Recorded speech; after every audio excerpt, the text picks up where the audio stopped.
Okay, more chord scale fun. Fly Me to the Moon, for example. The first four chords in that tune are 6, 2, 5, 1 in the key of concert C.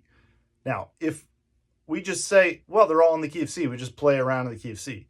You could, theoretically, but it wouldn't be describing or communicating the harmony very clearly. So you lose the song. Like we get, yeah, it's in the key of C, but what is the song? What's the progression? So the first level here is to communicate the chord changes by outlining them. It's not very smooth if you just play every chord change in root position. It's going to sound very robotic and it's going to sound like an exercise. If you wanted to create motion within that, it's really hard because they're all kind of like one's here, one's here, one's here, one's here. They're not voice leading.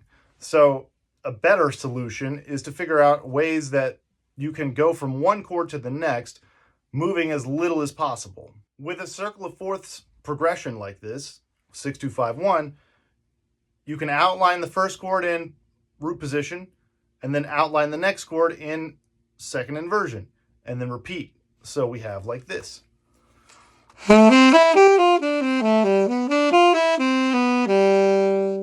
If those are your outlines, those are quarter notes. And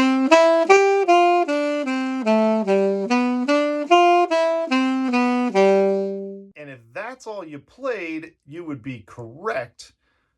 But nobody really wants to listen to that coming from a saxophone soloist. So we have to figure out ways to then use the chord scales to connect those lines. By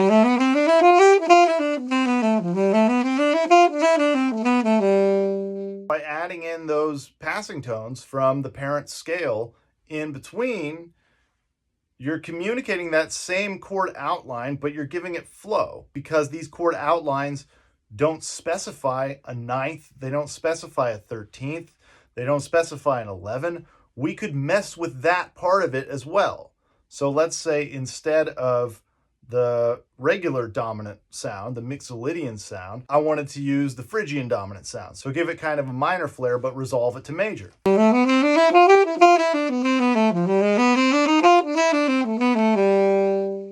This is the power of what you get when you combine voice leading, communicating harmony through chord outlines, and utilizing parent scales, chord scale relationships, and taking advantage of places where there is no specified extensions. If it doesn't specify and the tune doesn't mandate some specific 9th or 13th or 11th, we got options.